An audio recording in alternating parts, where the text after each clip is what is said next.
நாளிலும் உங்களுடைய தியானத்திற்கு ஆண்டவர் கொடுக்கிற வார்த்தை மத்தேயு எழுதின சுவிசேஷம் 8வது அதிகாரம் 7வது வசனத்திலிருந்து நான் வாசிக்கிறேன். கவனிங்கள். மத்தேயு 8வது அதிகாரம் 7வது வசனத்திலிருந்து. அதற்கு இயேசு, நான் வந்து அவனை சொஸ்தமாக்குவேன் என்றார். நூற்றுக்கு அதிபதி பிரதியுத்தரமாக, ஆண்டவரே, நீர் என் வீட்டுக்குள் பிரவேசிக்க நான் பாத்திரன் அல்ல. ஒரு வார்த்தை மாத்திரம் சொல்லும், அப்பொழுது என் வேலைக்காரன் சொஸ்தமாவான். நான் அதிகாரத்திற்கு கீழ்ப்பட்டவனாய் இருந்தும் எனக்கு கீழ்ப்பட்டிருக்கிற சேவகரும் உண்டு. நான் ஒருவனை போவென்றால் போகிறான், மற்றொருவனை வாவென்றால் வருகிறான். என் வேலைக்காரனை இதை செய் என்றால் செய்கிறான் என்றான். இயேசு இதை கேட்டு ஆச்சரியப்பட்டு தமக்கு பின் செல்லுகிறவர்களை நோக்கி, இஸ்ரவேலருக்குள்ளும் நான் இப்படிப்பட்ட விசுவாசத்தை காணவில்லை என்று மெய்யாகவே உங்களுக்கு சொல்லுகிறேன். அநேகர் கிழக்கிலும் மேற்கிலும் இருந்து வந்து பரலோக ராஜ்யத்தில் ஆபிரகாம், ஈசாக்கு, யாக்கோபு என்பவர்களோட பந்தி இருப்பார்கள். ராஜ்யத்தின் புத்திரரோ புறமான இருளிலே தள்ளப்படுவார்கள். அங்கே அழுகையும் பற்கடிப்பும் உண்டாயிருக்கும் என்று உங்களுக்கு சொல்லுகிறேன் என்றார். இங்கே பார்க்கும் பொழுது ஒரு நூற்றுக்கு அதிபதி தன்னுடைய வேலைக்காரன் அவன் திமிர்வாதமாய், அதாவது கைகால் விழுந்து பேரலைட்டிக் ஆயிருக்கிற அந்த சூழ்நிலையிலே அவனுக்காக இந்த நூற்றுக்கு அதிபதி வருகிறார். வந்து தன் வேலைக்காரனுக்கு சுகம் கேட்கிறார். அப்பொழுது இயேசு கிறிஸ்து, நான் வந்து அவனை சொஸ்தமாக்குவேன் என்று கர்த்தர் வாக்கு கொடுக்கிறார். ஆனால் அந்த நூற்றுக்கு அதிபதி அதை எதிர்பார்க்கவில்லை. ஆண்டவரே வரேன்னு சொல்றத அவனுடைய உள்ளத்திலே ஒரு ஆண்டவரை குறித்து ஒரு பயபக்தி இருக்கிறது. அவன் உள்ளத்துல ஒரே ஒரு காரியம் என்னன்னா, எவ்வளவு பெரிய ஒரு மகிமையுள்ள ஆண்டவர், சர்வ வல்லமை படைத்த இயேசு கிறிஸ்துவானவர் மெய்யான தெய்வம். அவன் புறஜாதியாய் இருந்தாலும் அவரை அவன் தெளிவாய் அவன் அறிந்திருக்கிறான். ஆகினாலே அவரெல்லாம் நம்ம வீட்டுக்கு வர்றதுக்கு நமக்கு என்ன தகுதி இருக்கிறது என்று சொல்லி ஒரு உணர்வு அவனுக்கு இருக்கிறது. ஒரு பக்கத்திலே தன்னுடைய அபாத்திர தன்மையை அவன் உணர்ந்தாலும், அடுத்த பக்கத்திலே அவன் சொல்லுகிறதான ஒரு காரியம், ஒரு வார்த்தை மாத்திரம் சொல்லும், அப்பொழுது என் வேலைக்காரன் சொஸ்தமாவான் என்று சொல்லுகிறான்.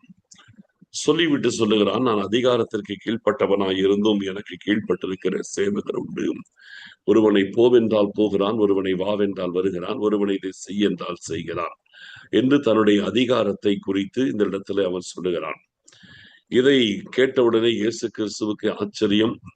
இஸ்ரவேலருக்குள்ளும் நான் இப்படிப்பட்ட விசுவாசத்தை காணவில்லை என்று சொல்லி, மெய்யாகவே உங்களுக்கு சொல்லுகிறேன் என்று தமக்கு பின் செல்லுகிறவர்களை பார்த்து இவனை குறித்து ஒரு சாட்சி கொடுக்கிறார். கொடுத்தது மட்டுமல்ல, உடனே ஒரு அடுத்த ஒரு காரியத்தை சொல்லுகிறார். அநேகர் கிழக்கிலும் மேற்கிலும் இருந்து வந்து ஆபிரகாம், ஈசாக்கு, யாக்கோபு என்பவர்களோடு கூட பந்தி இருப்பார்கள். ராஜ்யத்தின் புத்திரரோ புறமான இருளிலே தள்ளப்படுவார்கள். அங்கே அழுகையும் பற்கடிப்பும் உண்டாயிருக்கும் என்று உங்களுக்கு சொல்லுகிறேன்.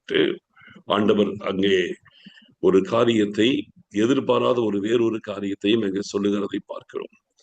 நல்லா கவனிக்கணும். இந்த இடத்துல இந்த நூற்றுக்கு அதிபதி அவன் தன்னுடைய வேலைக்காரனுக்கு சுகத்திற்காக வந்தான். ஆனாலும் கூட ஆண்டவர் வருகிறேன் என்று சொன்ன உடனே அதை அவனால் ஏற்றுக்கொள்வதற்கு அவனுக்கு தயக்கமா இருக்கிறது. காரணம், அவரை குறித்து அவனுக்கு இருக்கிற ஒரு மேன்மையான ஒரு இடத்துல அவரை வைத்திருந்தான்.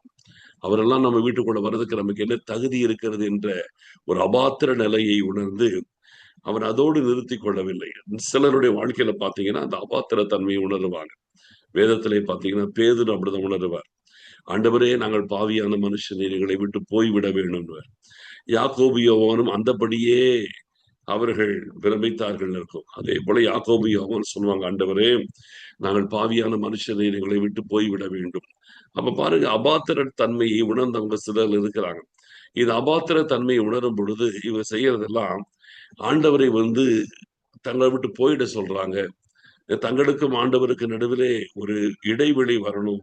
அவரெல்லாம் நம்ம கிட்ட இருக்கிறதுக்கு நமக்கு தகுதி கிடையாது, நாம எல்லாம் அவர்கிட்ட இருக்கிறதுக்கு தகுதி கிடையாது, அதனால அவரு நீங்க தயவு செய்து போயிடுங்க என்று சொல்லி இவர்களே தங்களுக்கும் ஆண்டவருக்கு நடுவிலே ஒரு பிளவை ஏற்படுத்தி கொள்ளுகிறதை பார்க்கிறோம். இன்னைக்கும் சொல்லுகிறேன், நம்முடைய வாழ்க்கையிலே சில நேரத்துல அபாத்திர தன்மைகள் நம்முடைய வாழ்க்கையிலே வரும். சில நேரத்துல சில காரியங்களை தவறு செய்து விடுகிறதான காரியம் வருகிறது. சில நேரத்தில் ஆண்டவரை துக்கப்படுத்துகிற ஒரு காரியத்தை செய்து விடுகிறீர்கள்.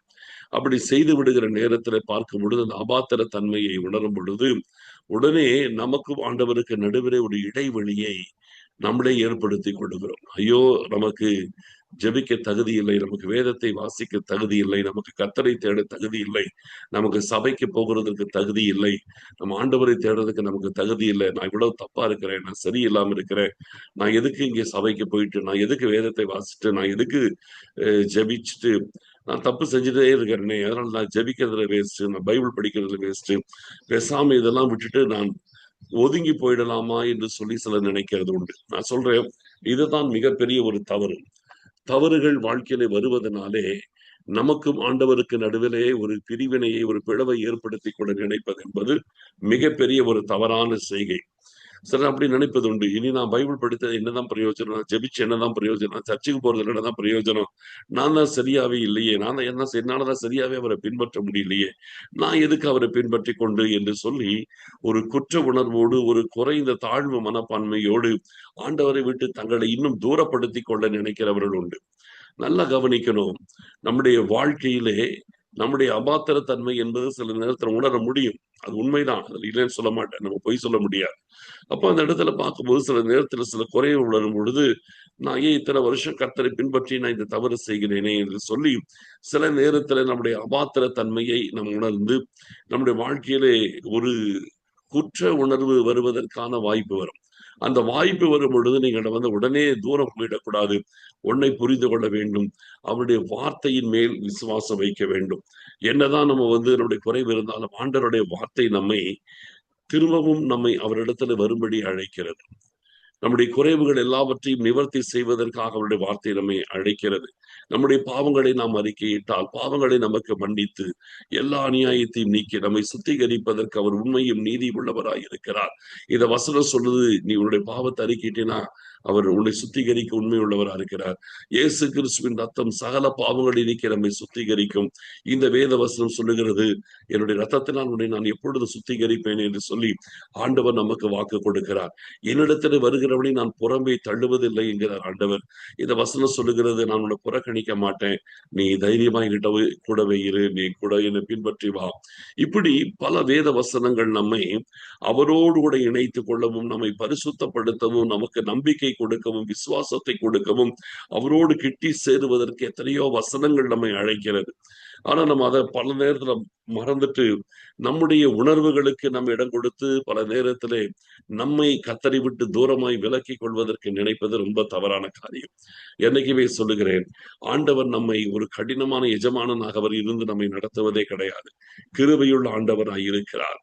நாம் ஏற்ற சமயத்தில் சகாயம் செய்யும் கிருபை அடையும்படி தைரியமாய் கிருபாசன தண்டையில கிட்டி சேர கடவோம் என்று சொல்லிதான் வேதம் நம்மை அழைக்கிறது. அப்ப தைரியமா கிருபாசன தண்டையில வாங்க. அவர் நம்மை போல சோதிக்கப்பட்டவர். இயேசு கிறிஸ்து நம்மை போல எல்லாவற்றிலையும் சோதிக்கப்பட்டு பாவம் இல்லாது இருக்கிற மகா பரிசுத்தரே, ஆசாரியராகவே அவர் நமக்காக இருக்கிறார் என்று வேதம் சொல்லுகிறது. ஆகியனாலே பார்க்கும் பொழுது அவர் நம்முடைய பலவீனங்களை குறித்து பரிதபிக்கிற மகா பிரதான ஆசாரியராய் இருக்கிறாரே தவிர நம்முடைய பலவீனங்களை குறித்து நம்மை உதறி தள்ளுகிறவராய் இருக்கிறது கிடையாது. நம்முடைய பலவீனங்களை பார்த்து நம்மை வெறுத்து ஒதுக்குகிறவர் கிடையாது. அப்ப நம்ம புரிஞ்சுக்கணும், நம்முடைய வாழ்க்கையில் அவர் கிருபை உள்ளவர், இரக்கமுள்ளவர், நம்முடைய பலவீனங்களுக்காய் பரிதபிக்கிறவர், நம்மை போல எல்லா விதத்திலும் அவர் சோதிக்கப்பட்டவர். ஆகினால் சோதிக்கப்படுகிறவர்களுக்கு அவர் உதவி செய்ய வல்லவராகத்தான் இருக்கிறாரே தவிர சோதிக்கப்படுகிறவர்களை ஒதுக்கி தள்ளுகிறவராய் அவர் ஒருபோதும் இருக்கிறது கிடையாது. ஆகினாலே தேவ பிள்ளைகளாகி நீங்களும் நானும் என்றைக்குமே உங்கள் வாழ்க்கையிலே குறைவுகள் வருகிறதா, ஆண்டவரை விட்டு இன்னும் தூரம் போகாதீங்க. இன்னும் உங்கள் குறைவு அதிகமாயிட்டு தான் போகும். ஆண்டவரிடத்துல நெருங்கி வாருங்கள். உங்கள் குறைவுகள் அதன் பிறகு இல்லாமல் போகும்படி கர்த்தர் உங்களுக்கு பலன் கொடுப்பார். ஆகினாலே ஆண்டவரிடத்துல நாம இன்னும் நெருங்கி வரணும், இன்னும் நெருங்கி வரணும், இன்னும் நெருங்கி வரணும். ஆண்டவரிடத்துல ஒவ்வொரு நாளிலும் நெருங்க வேண்டும். நம்முடைய வாழ்க்கையில ஒவ்வொரு நாளிலும் அவரை இன்னும் உறுதியாய் பற்றி கொள்ள வேண்டும். அவர் கிருபை உள்ளவர், நம்மிடத்தில் அன்புள்ளவர், நம்மை உதாசீனப்படுத்துவதில்லை, நம்மை ஒதுக்கி தள்ளுவதில்லை.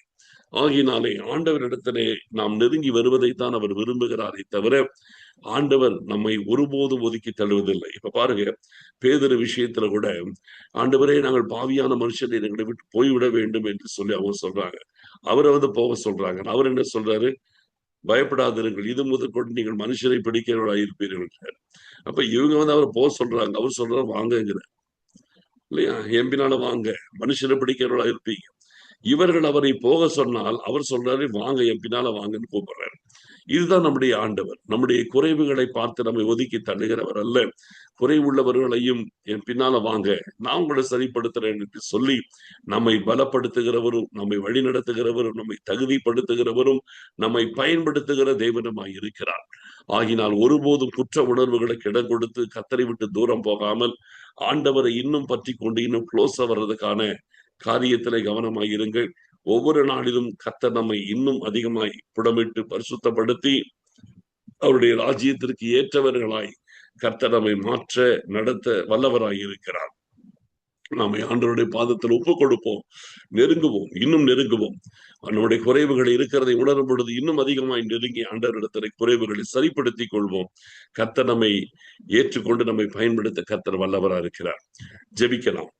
ஸ்தோத்திரம் ஆண்டவரே, எங்கள் அருமையான பரிசுத்தம் உள்ள பிதாவே, எமக்கு நாங்கள் நன்றி செலுத்துகிறோம் அப்பா. தேவரீர் உம்முடைய கிருபையுள்ள கரம் எங்களோடு கூட இருந்து எங்களை நடத்தி வருகிற ஒவ்வொரு வழிகளுக்காய், ஒவ்வொரு பாதைகளுக்காக உமக்கு நாங்கள் நன்றி செலுத்துகிறோம் அப்பா.